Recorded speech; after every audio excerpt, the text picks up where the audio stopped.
আসসালামু আলাইকুম, welcome to my channel. কেমন আছেন বন্ধুরা? আশা করি সবাই ভালো আছেন। আমরা আলহামদুলিল্লাহ ভালো আছি। সকালে ঘুম থেকে ওঠার পরে নামাজ পড়বো, তো দেখতেছি অনেক পাখির কিচিরমিচির শব্দ শোনা যাচ্ছে। তো বাইরে জানালার দিকে একটু তাকালাম, তাকিয়ে দেখতে পেলাম যে এত সুন্দরভাবে পাখিগুলো সারিবদ্ধভাবে কারেন্টের তারের উপরে বসে আছে, আর এত সুন্দর কিচিরমিচির শব্দ করছিল যে একদম মনটা ভরে যাচ্ছিল। তো এই জন্য কিছুক্ষণ সময় ভিডিও করে নিলাম, আর এদিকে দেখতেছিলাম যে আকাশে সূর্য উঠেছে কিনা, নামাজের সময়টা আছে কিনা সেটাও দেখতেছি। খুব অল্প সময়ের ভিতরে দেখা যায় যে সূর্য উঠে যায়, 5:30 বাজার আগে সূর্য উঠে যায়। তো আমি যখন উঠেছি তখন 5:10 বেজে গেছে অলরেডি। তো তাড়াতাড়ি করে আমি দেখতেছিলাম যে সূর্য না উঠলে আগে গিয়ে নামাজটা পড়বো, তারপরে হচ্ছে অন্যান্য কাজকর্ম আল্লাহর নাম নিয়ে শুরু করবো।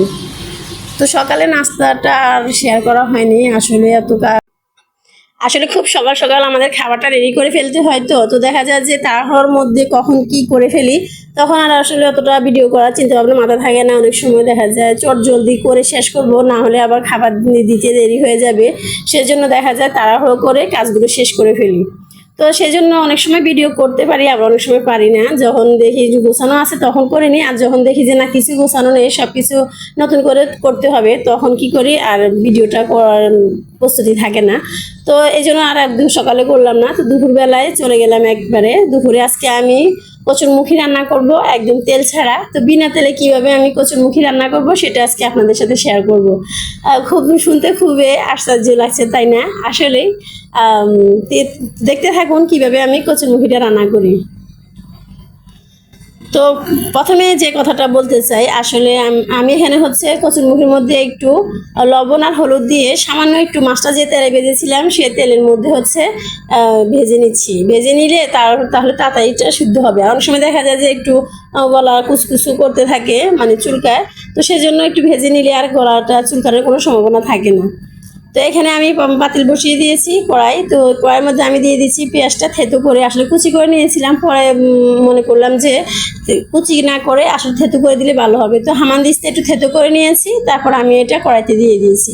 আর এর মধ্যে আমি দিয়ে দিয়েছি পানি দিয়ে পানির মধ্যে এখন আমি মশলাগুলো অ্যাড করবো এক এক করে। প্রথমে আমি লবণ দিয়েছি, তারপরে হচ্ছে এখানে রসুন বাটা আছে, আদা রসুন বাটা, জিরা বাটা, এই সবগুলো বাটা আমি একসাথে দিয়ে দিব। তো দেখতে পাচ্ছেন আমি আসলে তরকারির পরিমাণ মতোই কিন্তু মশলাটা দিয়ে দিচ্ছি। তারপর হলুদ মরিচ এগুলো দিয়ে তারপর আমি হচ্ছে এই মশলাটা কষিয়ে নিব। আর এই মশলা কষার মধ্যেই কিন্তু আমি মুহিটা দিয়ে দিব। তারপরে দিয়ে ওভাবে ভালোভাবে কষিয়ে তারপর হচ্ছে এর মধ্যে আমি পর্যাপ্ত পরিমাণে পানি দিব। তো আমাদের সমাজে আসলে একটা কথা আছে যে তেল্লা মাথায় সবাই তেল দেয়, মানে যার মাথায় তেল আছে তার মাথায় কিন্তু সবাই তেল দেয়। তেমনি কিন্তু ইউটিউবে ফেসবুকে আপনারা দেখতে পাবেন যে যাদের চ্যানেলে অনেক অনেক ভিউজ আছে, অনেক সাবস্ক্রাইবার আছে, তাদের চ্যানেলে কিন্তু অনেক বেশি ভিউজ হয়, সাবস্ক্রাইবার হয়।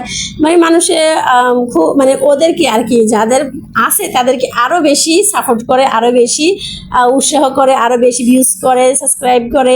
কিন্তু দেখা যায় যে যারা নতুন তারা হচ্ছে মানে নতুন, তাদের তো কোনো কিছুই নেই, না ভিউজ আছে না সাবস্ক্রাইবার আছে। তখন দেখা যায় যে সবাই কিন্তু মানে দেখে দেখে যদিও কারো সামনে যায় তেমন একটা দেখতে চায় না এই কারণে যে তারা এখানে তো ভিউজ নেই, জানি কিরকম হবে, মানে এরকম একটা সন্দেহ মাথার ভিতরে থাকে যে কেমন জানি হবে। আসলে তারাই কিন্তু এটা বুঝে না যে এক সময় যে আমরা যদি দেখি, আমরা যদি সাবস্ক্রাইব করি তাহলেই তো তাদের ভিউজ হবে, সাবস্ক্রাইবার হবে।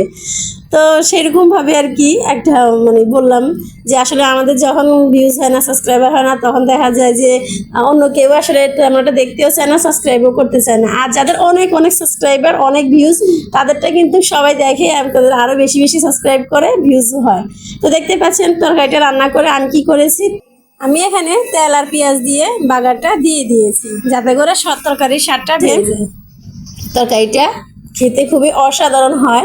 তো এভাবে আমার মাকে আমি রান্না করতে দেখেছি, তো আজকে আমি ঠিক সেভাবে রান্না করব। তো রান্না বাড়া শেষ করে, খাওয়া দাওয়া শেষ করে বিকেলের দিকে আমি বাড়িতে গিয়েছিলাম, কারণ আমাদের বাড়িতে হচ্ছে কিছু কাজ, বললাম তো আপনাদেরকে যে একটু একটু করে স্বপ্নের দিকে এগিয়ে যাচ্ছি। তো এখানে দরজা লাগানোর কাজ চলতেছে, সামনের দরজা আর মাঝখানে একটা দরজা। তো এই দরজাগুলো ফিটিং করার জন্য মিস্ত্রিরা এসেছিল, তো আমি গিয়েছিলাম ওখানে দেখার জন্য।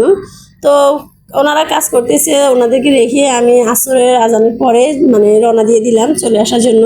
তো এখানে মাদ্রাসার ছেলেমেয়েরা খেলাধুলা করতেছিল, আর আমার ছেলে কি করলো, ছোটজন হাঁটতে চাচ্ছিল না, যখন দেখলো যে ওরা খেলা করতেছে ও কোন ফাঁকে যে দৌড় দিয়ে মানে আমার পিছন থেকে দৌড় দিয়ে আপনার চলে গেল একদম ওই ছেলে মেয়েদের কাছে।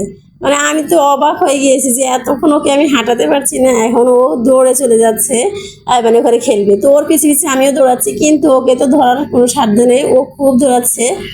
আর দৌড়ে একদম ছোট মানে ছেলেদের ভিতরে ঢুকে যাচ্ছে বল খেলবে। তো দেখতে পাচ্ছেন কিভাবে ও দৌড়াচ্ছে, মানে খুব মানে আমি যে ওকে ডাকতেছি ও আমার দিকে তাকাচ্ছেন। তো ভিডিওটি যদি একটু ভালো লেগে থাকে প্লিজ একটা লাইক দিবেন, চ্যানেলে নতুন হলে চ্যানেলটি সাবস্ক্রাইব করবেন। সবাই ভালো থাকবেন, সুস্থ থাকবেন, আর আমাদের জন্য দোয়া করবেন। আর অবশ্যই ভিডিওটি একটু লাইক দিয়ে দিবেন প্লিজ প্লিজ।